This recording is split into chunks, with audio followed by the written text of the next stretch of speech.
저는 한 아이를 키우고 있는 40대 평범한 아줌마입니다.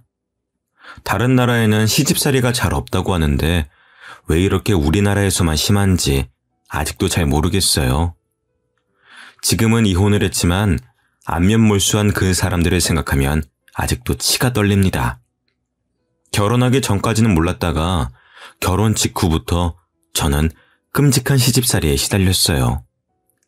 결혼을 준비하는 과정에서는 그다지 과한 예단이나 혼수를 요구하지도 않았고 다른 집들과 마찬가지로 적당한 수준의 가격에 맞춰서 각자 모은 돈으로 결혼식을 올렸습니다. 그때까지는 이 정도면 시댁운도 좋다고 생각했었어요. 하지만 결혼을 하고 난 이후로는 남편도 시댁도 마치 가면을 벗듯이 정체를 드러냈죠.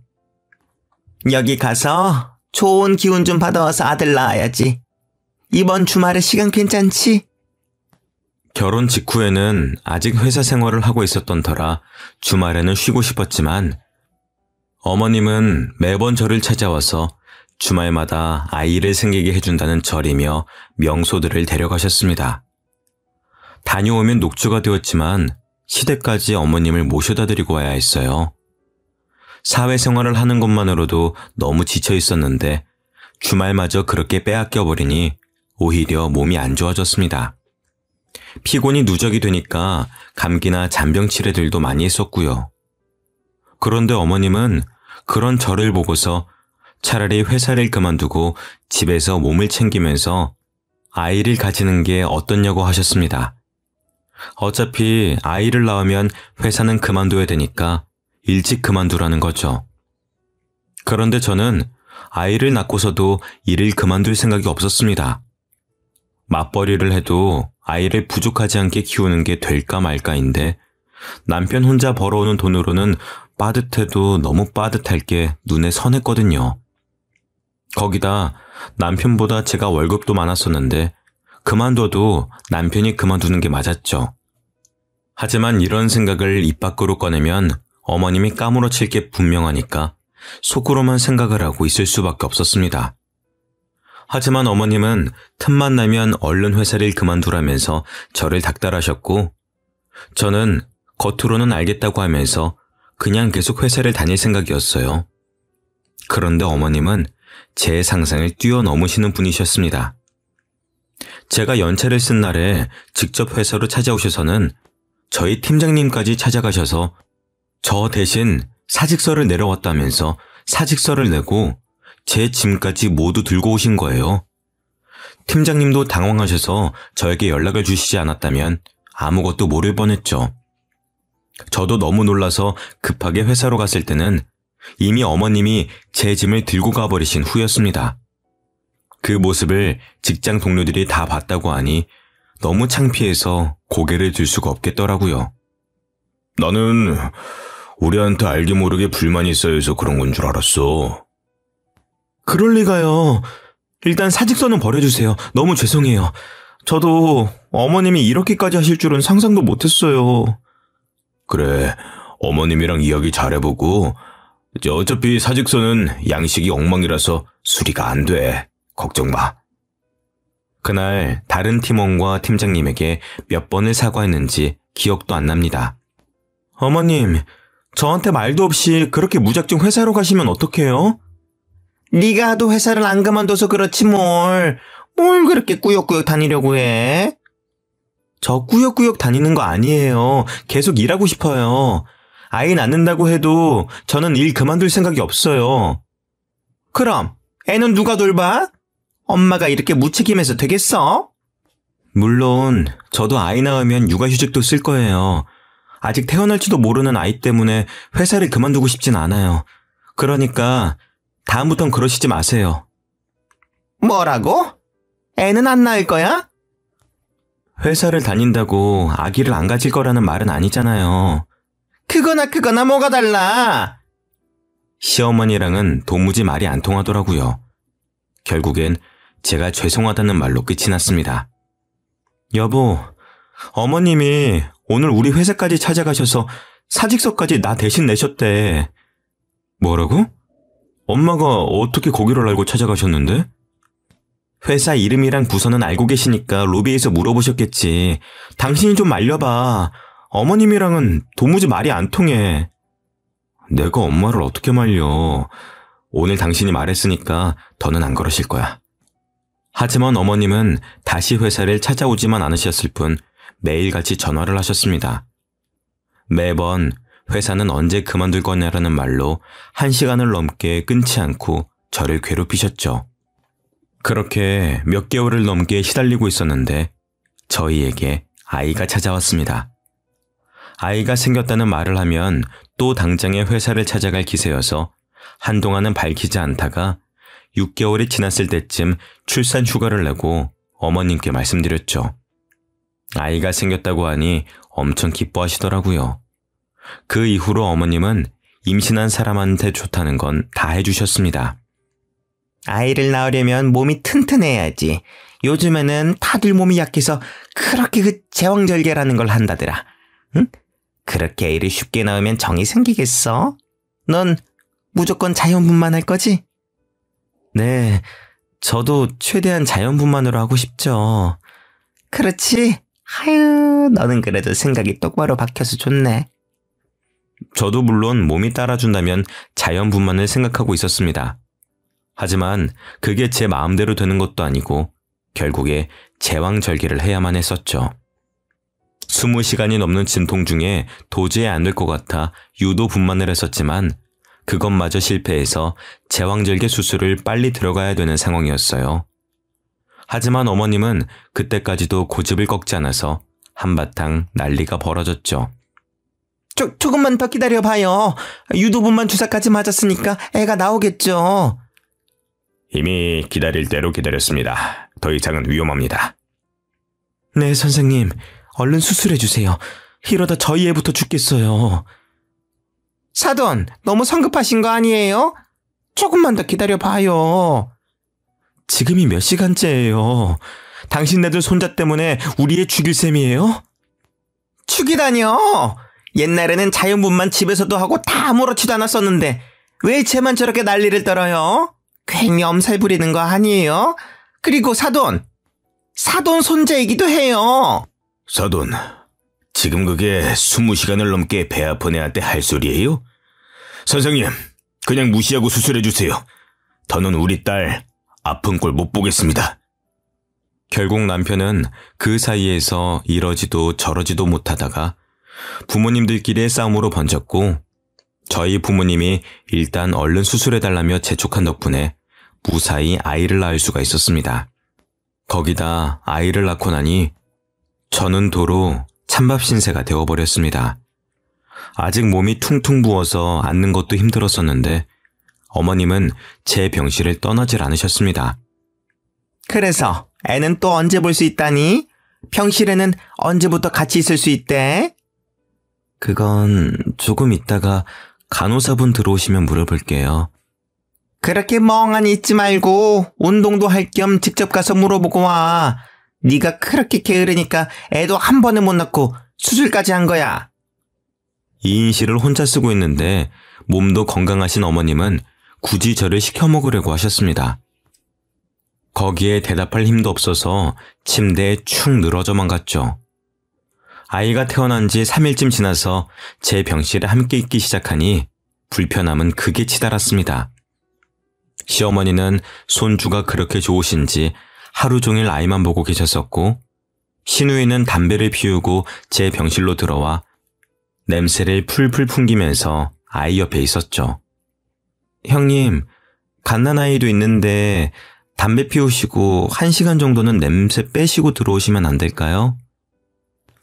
옳게, 왜 이렇게 예민해? 옛날에는 이런 거 신경 안 써도 다 잘 컸어. 무슨 1시간씩이나 밖에 있어?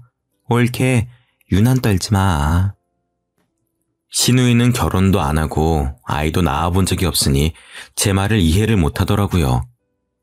예, 이거 내 엄마 말이 맞아. 이렇게 갓난아기 때부터 담배 냄새 맡으면 안 좋아. 너희 아빠도 너 태어나고 나서는 한 달 동안 금연했었다. 시어머니가 웬일로 제 편을 들어주셔서 신우이는 입을 삐죽 내밀면서도 말은 듣더라고요. 손자를 위한 일이라면 그저 껌뻑 넘어가셨습니다. 저는 안중에도 없으신 게 문제였었지만요. 아이를 낳고 병원이 너무 갑갑해서 산후조리원에도 안 가고 집으로 돌아왔었는데요. 저는 산후조리사를 쓸 생각이었습니다. 아무래도 몸이 너무 안 좋아져서 회복하는 동안에는 필요할 것 같더라고요. 그런데 그 소식을 들으신 어머님은 거품을 물고 반대하셨어요. 너는 돈이 나만 하니? 돈 아깝게 산후조리사는 왜 불러? 갓난아이 있는 집에 자꾸 바깥 사람 들이면 안 좋아. 뭘 믿고 사람을 써? 아는 언니가 소개해 주신다고 하셔서요. 믿을 만한 분이에요. 그래도 어쨌든 바깥 사람이잖아. 정 필요하면 내가 해줄 테니까 그런데 쓸데없이 돈 쓸 생각하지 마. 돈 아까운 줄도 모르니? 어머님은 사람을 부를 돈으로 차라리 자기한테 용돈이나 좀 챙겨달라고 하시면서 기어코 본인이 제 산후조리를 해주겠다고 하시더라고요. 결국엔 또 어머님한테 치고 어머님이 원하시는 대로 하기로 했습니다. 그런데 시어머니한테 맘 편히 이거 해달라 저거 해달라 부탁하는 게 어디 쉽나요? 빨래도 마음대로 돌리시고 옷은 다 상해서 엉망이 되어버렸지만 뭐라 하기도 애매했습니다. 아이를 낳고 나니 손발이 너무 차가워져서 찜질팩을 달고 살아야 했었는데 어머님은 무슨 유난을 떠냐면서 이러쿵 저러쿵 저에게 핀잔만 잔뜩 늘어놓으셨습니다. 그렇게 아무것도 안 하고 누워만 있으니까 그런 거야. 일어나서 운동도 하고 움직이면은 저절로 손발은 따뜻해져. 왜 이렇게 유난을 떨어? 너만 애 낳았니? 결국에는 산후조리는커녕 어머님의 잔소리에 겨우겨우 몸을 움직여 집안일을 했습니다. 몸을 움직여야 임신한 동안 찐 살도 빠지고 몸도 돌아온다는 핑계로 결국엔 집안일의 대부분은 제가 하게 되는 건 정해진 수순이었죠. 거기다가 남자는 집안일을 하는 게 아니라며 남편은 집안일에 손도 못 대게 했었고 남편이 퇴근하고 나면 어머님은 오늘 일을 너무 많이 해서 삭신이 쑤신다더니 혼자서 집안일을 다 한 것처럼 말씀을 하신 덕에 남편과 싸움도 났었습니다. 당신 아무리 그래도 당신 시어머니인데 대체 뭘 얼마나 부려먹길래 퇴근하고 올 때마다 엄마가 저렇게 지쳐있어. 당신도 조금은 도와야지. 내가 뭘 그렇게 부려먹어. 당신이 봤어? 빨래도 밥도 청소도 다 내가 하는데 어머님이 부려먹기는 뭘 부려먹는다는 거야? 어머님은 그냥 손주 보러 오시는 것뿐이야.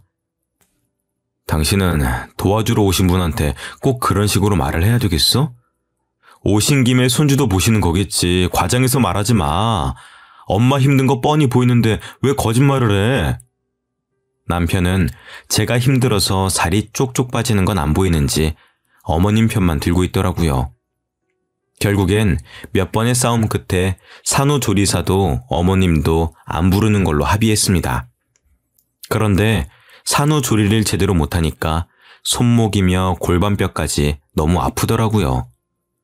그런 와중에 아이는 봐야 하니 제대로 잠도 못 자고 먹는 것도 먹는 둥 마는 둥이었어요. 시간이 갈수록 몸이 망가지는 게 느껴지더라고요. 결국엔 복직을 해야 될 때까지도 몸은 몸대로 망가져서 회복도 못하고 아이를 맡길 곳도 없어서 회사도 그만두고 집에서 프리랜서로 간간히 일하면서 아이를 돌봤습니다.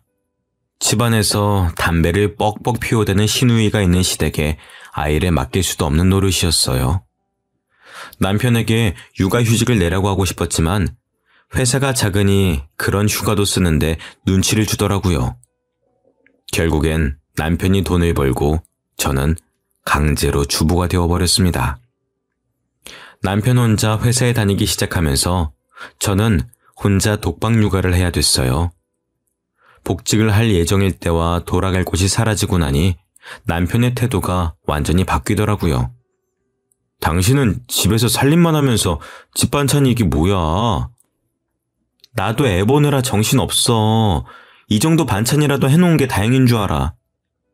아무리 그래도 너무하잖아. 아니면 엄마한테 반찬이라도 조금 얻어오든가. 아니면 장모님은 이런 거 안 도와주신대? 일도 안 하시잖아. 당신, 내가 시어머니 부려먹는다고 뭐라 할 땐 언제고 왜 우리 엄마는 부려먹으려고 해? 당신 입에 들어갈 반찬을 우리 엄마가 당신 뭐가 예쁘다고 해다가 바치겠어? 말이 그렇다는 거지. 안 그러면 당신이 신경을 더 써주든가. 뭐가 그렇게 불만이 많은지 제가 뭘 하든 불만이 튀어나오기 바빴습니다. 전업주부로 사는 동안 남편이 저를 무시하는 말에 오기가 생겨서 어떻게든 다시 복직해서 그런 소리가 쏙 들어가게 해주고 싶었죠.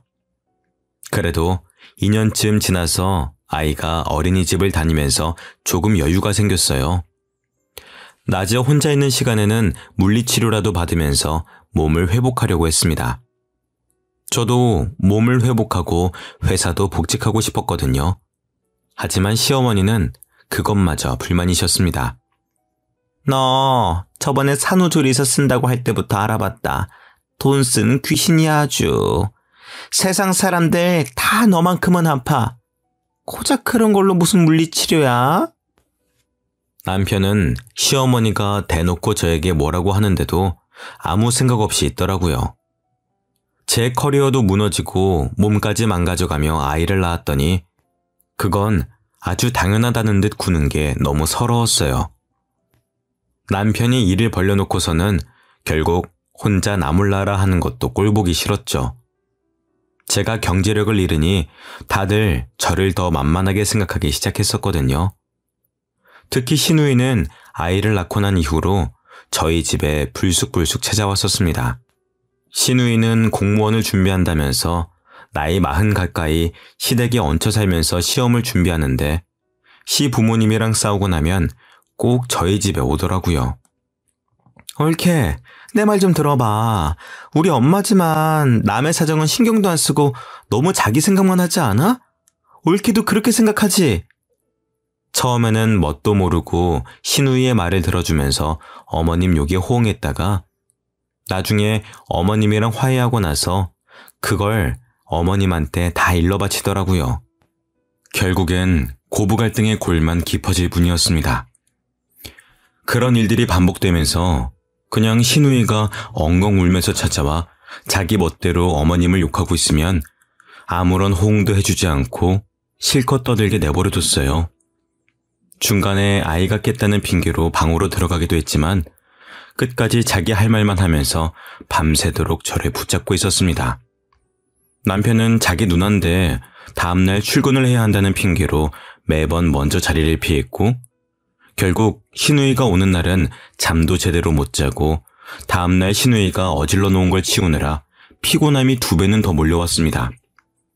저도 참다 못해서 남편에게 시누이를 좀 어떻게 해보라고 했었지만 자기 일이 아니라는 듯이 저보고 알아서 하라고 하더라고요. 누나도 당신이 편하니까 이렇게 와서 하소연다고 그런 거지. 당신이 알아서 잘라내. 왜 그걸 말을 못하고 있어? 그리고 하소연 들어주는 게 뭐 어때서? 그게 말이 쉽지. 당신 일 아니라고 너무 쉽게 말하지 마. 시댁 식구도 가족이야. 가족끼리 하소연도 못해? 당신도 너무 벽치는 경향이 있어. 당신도 엄마랑 누나랑 좀 가깝게 지내려고 노력이라도 해봐. 남편은 도리어 제 탓을 하면서 친하게 지내라는 엉뚱한 대답을 내놓았습니다. 그러면서 정작 본인은 저희 부모님을 찾아뵙지도 않고 심지어는 명절마저도 혼자 보내면서 그런 말을 하는 게 양심에 찔리지도 않은지 입만 살아서 나불거리더라고요. 당신은 우리 집에 살갑게 구는 건커녕 찾아뵙지도 않으면서 그런 말이 나와? 저거랑 시집은 또 다르지. 딸은 출가 외인이라는 말 몰라? 요즘 시대에 그런 게 어딨어? 너무 이기적인 거 아니야? 당신도 이번 명절에는 나랑 같이 친정 가든가. 왜 또 그렇게 예민하게 받아들여. 됐어. 그만 말하자. 남편은 괜히 불리해지니까 말을 끊어버리더라고요. 엄마가 아이를 낳을 때 시어머니가 고집 부리던 걸 가만히 보고만 있던 남편에게 한 소리 하셨었거든요. 그 일 이후로는 저희 부모님은 뵙기 껄끄러운지 명절에도 저만 혼자 친정으로 보내더라고요. 저희 부모님은 괘씸해하는 듯 하셨지만 굳이 남편을 따로 찾진 않으셨습니다. 그렇게 저만 따로 명절에 찾아가는 게 익숙해졌을 때쯤 일이 터졌습니다. 명절에 친정에 가니까 엄마가 안색도 안 좋고 몸이 퉁퉁 부어있더라고요. 엄마, 얼굴이 왜 이래? 안색이 너무 안 좋은 거 아니야? 몸도 부은 거 같은데? 내버려둬. 그냥 나이 먹으니까 안색도 안 좋아지는 거지. 몸도 이거 나이 들어서 살찐 거야. 아무리 나이를 먹었다고 해도 이건 심하잖아. 병원도 안 가봤지? 이런 걸로 무슨 병원까지 가. 괜찮아. 조금 쉬면 다 괜찮아져. 조금 쉬고 괜찮아지는 거면 병원은 왜 있어? 얼른 옷 입어. 병원 가자. 얘가 왜 이래? 됐어. 공휴일이라서 병원비도 비쌀 텐데.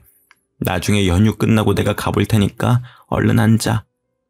엄마는 한사코 연휴가 끝나면 가볼 테니까 신경 쓰지 말라고 했었지만 지금까지도 안 갔는데 연휴가 끝난다고 갈 리가 없었어요.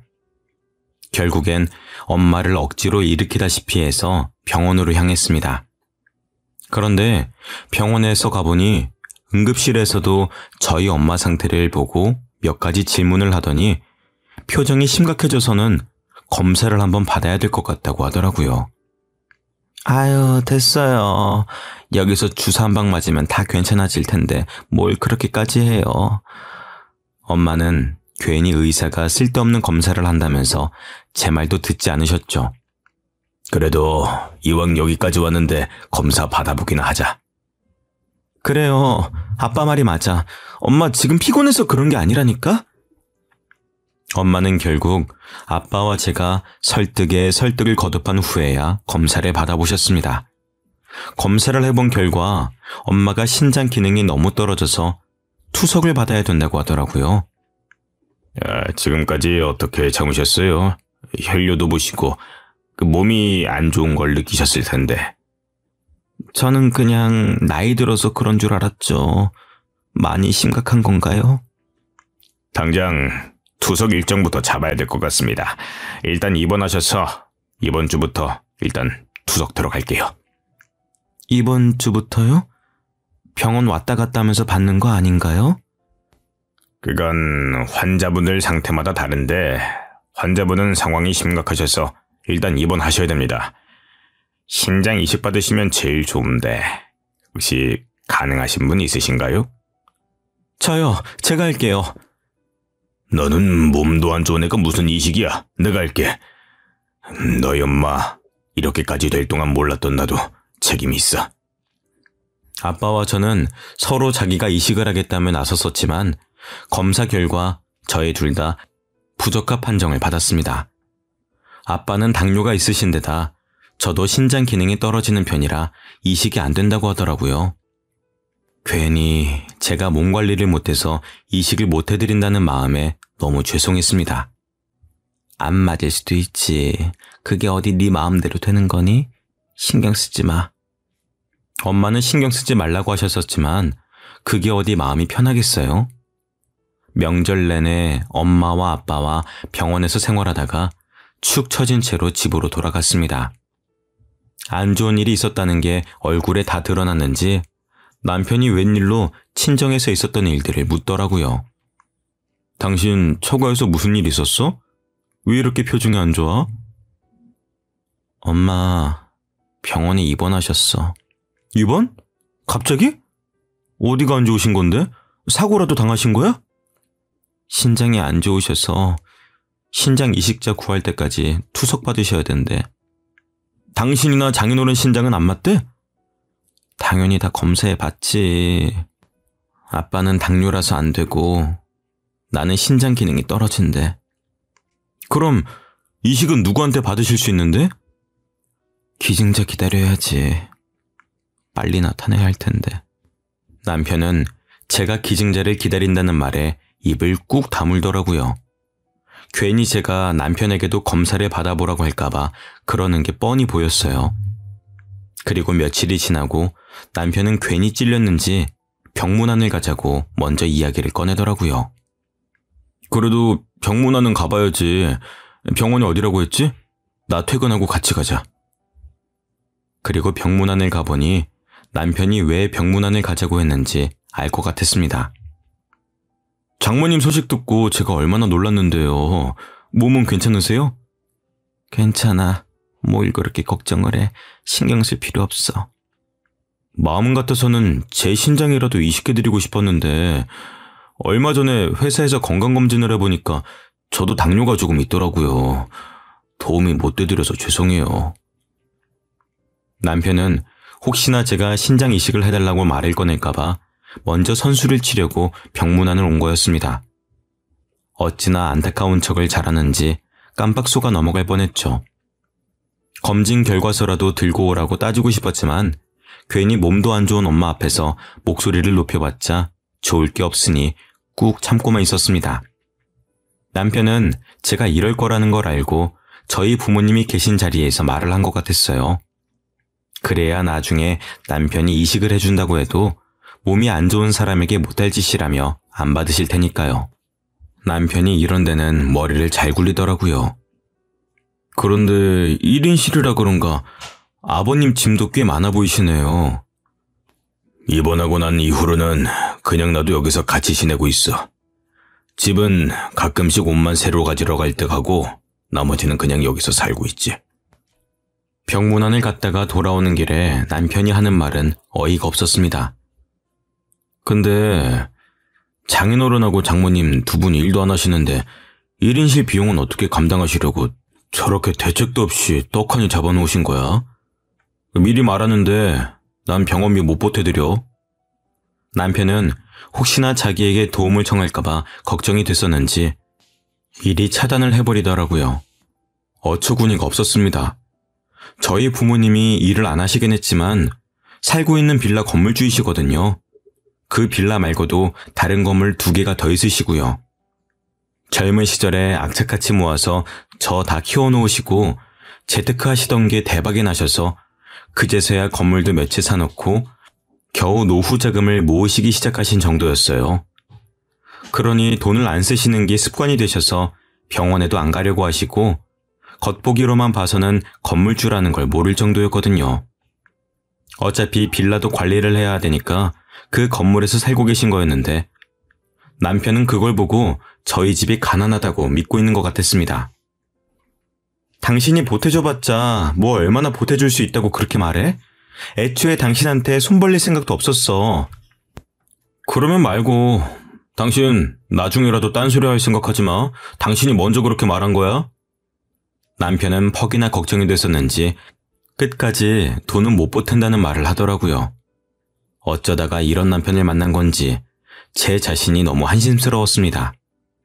그리고 얼마 지나지 않아 신우이가 또 저희 집으로 찾아왔어요.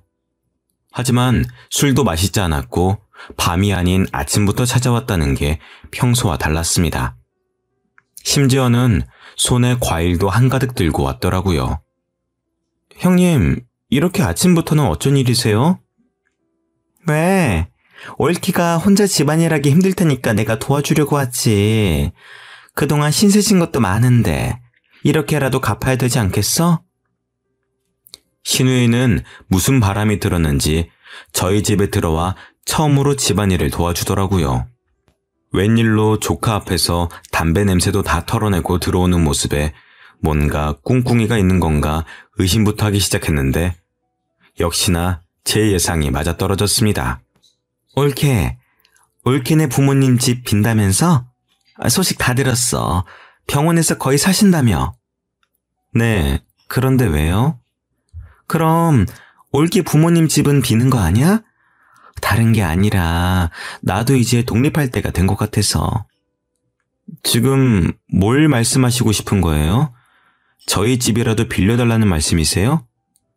어차피 두 분 다 병원에서 생활하신다면서 집 비워놓으면 뭐해? 내가 들어가서 깨끗하게 살게. 나도 나이가 있는데 이제 독립도 해야지. 네, 독립하세요. 누가 하지 말라고 했어요? 형님이 독립하시는 거랑 저희 부모님이 집이 비는 건 완전히 별개 문제죠. 저희 부모님 짐도 있는데 어떻게 남을 집에 들여요? 가족끼리 꼭 그렇게 선을 그어야 되겠어? 올케랑 내가 가족이니까 올케 부모님이랑도 가족이지. 어떻게 남이야.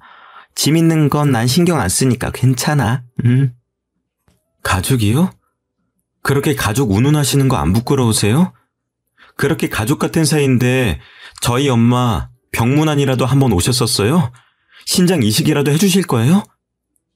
옳게. 사람 그렇게 안 봤는데 무섭네. 지금까지 우리 신장이나 노리고 있었던 거였어? 제가 왜 이식을 못 해드리는데요. 아이 낳고 제대로 몸 관리할 틈도 없어서 그런 거잖아요. 형님이 먼저 그런 식으로 말 안 꺼내셨으면 저도 이런 말 안 했겠죠.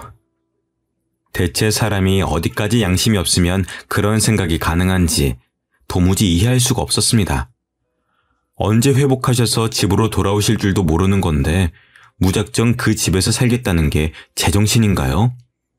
시누이와 말씨름을 하고 있는 와중에 남편이 뭘 두고 갔는지 집에 다시 들어오더라고요. 누나는 아침부터 무슨 일이야? 뭐 두고 간 물건이라도 있어? 당신이 형님한테 말했어? 내가 뭘 말해? 우리 부모님 병원에 입원하셔서 두 분 다 병원에서 생활하시는 거 당신이 말했냐고. 말했는데 그게 왜?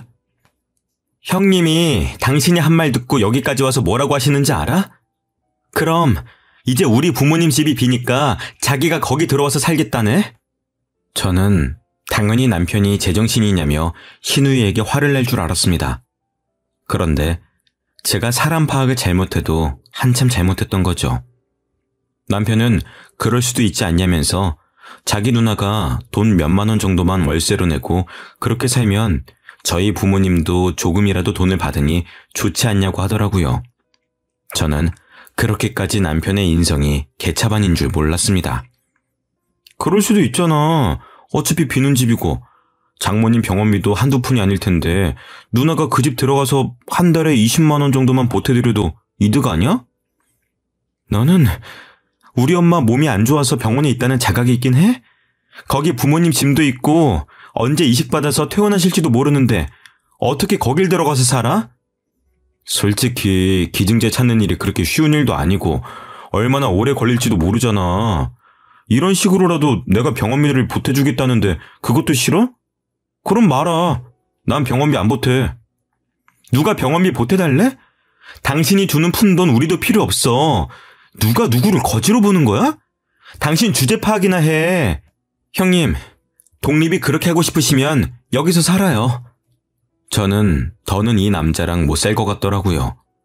신우이에게 정독립을 하고 싶으면 저희 집에서 살라고 하고서는 그대로 짐을 싸서 저희 부모님 집으로 제가 들어왔습니다. 그동안 간병 때문에 아버지가 관리 못하시던 건물을 제가 대신하고 있었거든요. 내친 김에 그냥 제가 그 집에서 살면서 관리하기로 마음을 먹었습니다.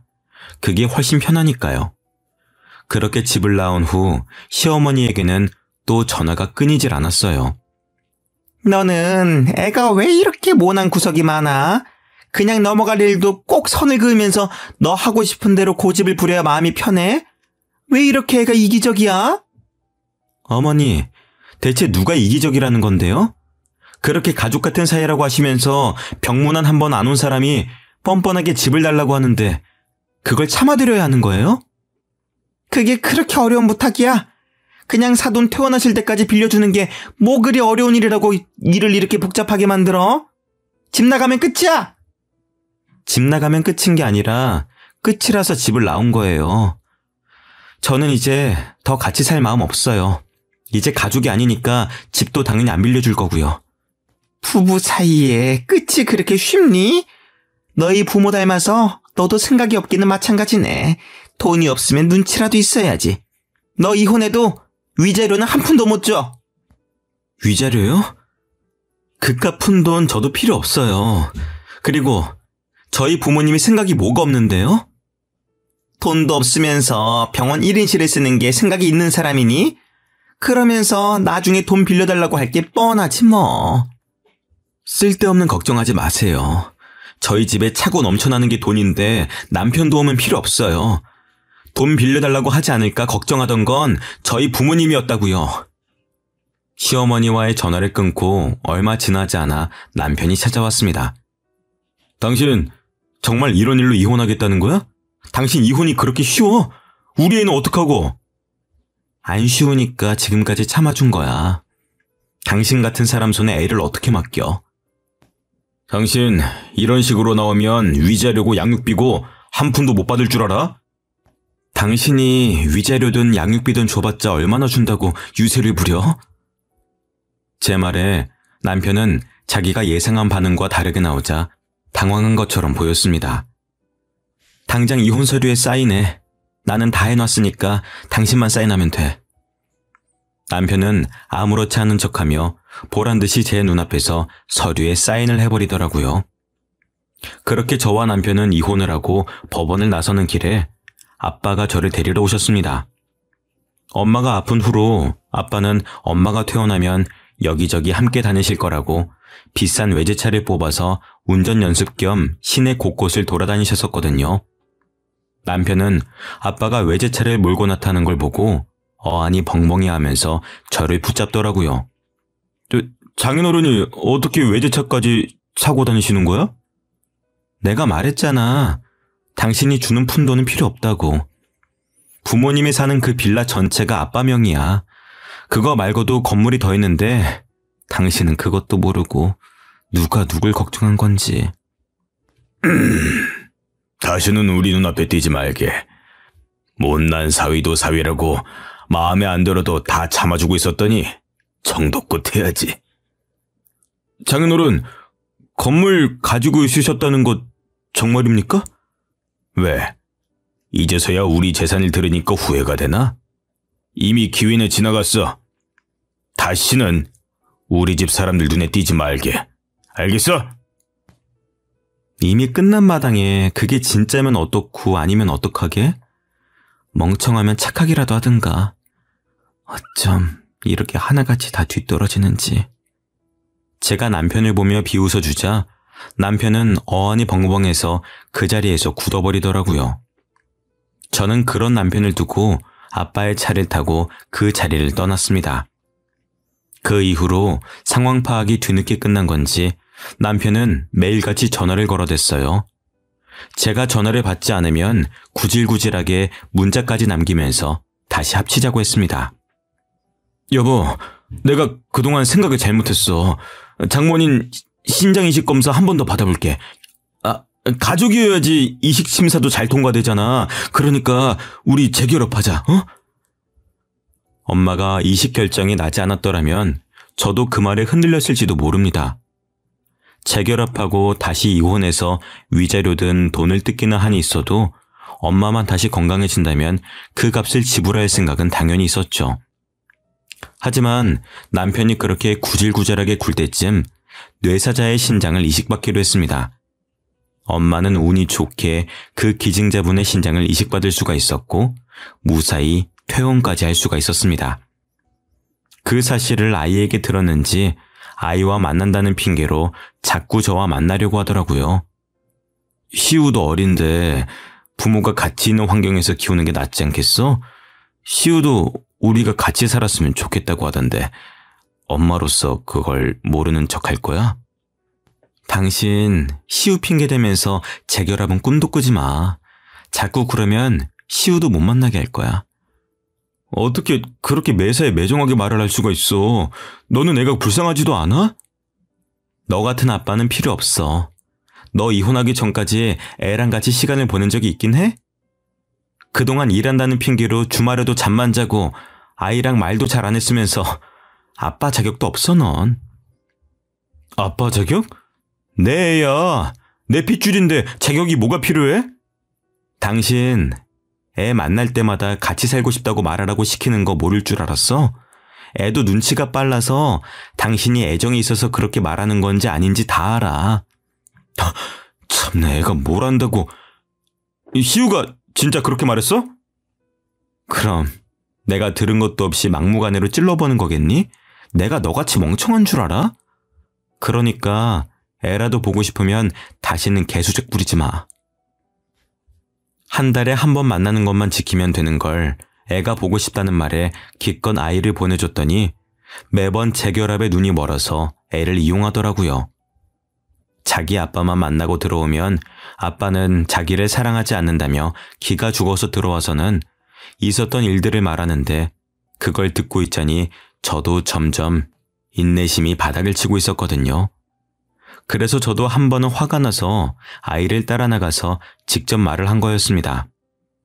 그 후로도 몇 번 더 질척거리긴 했었지만 제가 마음을 돌려먹을 생각이 없다는 게 티가 나니까 금세 포기하고 연락을 끊더라고요.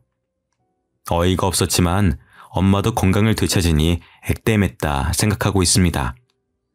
그 이후로 아이는 아빠를 보고 싶다는 말도 안 하고 곧 초등학교에 들어가네요. 원래도 아빠랑 그다지 친밀한 사이가 아니어서 그런지 없어도 크게 허전함을 느끼지 못하는 것 같습니다. 아이는 아빠 대신에 할아버지가 굉장히 잘 챙겨주고 계셔요. 저희 아빠도 처음에는 태어날 때 저를 힘들게 했다고 별로 안 예뻐하셨었는데 그래도 핏줄은 핏줄인지 결국에는 옆에 끼고 사는 수준입니다. 저도 아빠가 육아를 많이 도와주신 덕분에 건강도 다시 회복하고 얼마 전에는 복직도 했습니다. 예전만큼 큰 회사는 아니지만 나름 복지도 좋고 제 경력을 이어나갈 수가 있어서 저는 만족하고 사는 중입니다. 엄마도 건강을 잘 회복하셔서 이제는 반년에 한 번씩 병원에 가보는 정도네요. 이제 저는 더 바랄 게 없습니다. 저희 가족이 모두 건강하고 행복하게만 살았으면 좋겠습니다. 여러분들도 무엇보다도 건강이 우선이라는 걸 잊지 말고 사셨으면 좋겠습니다.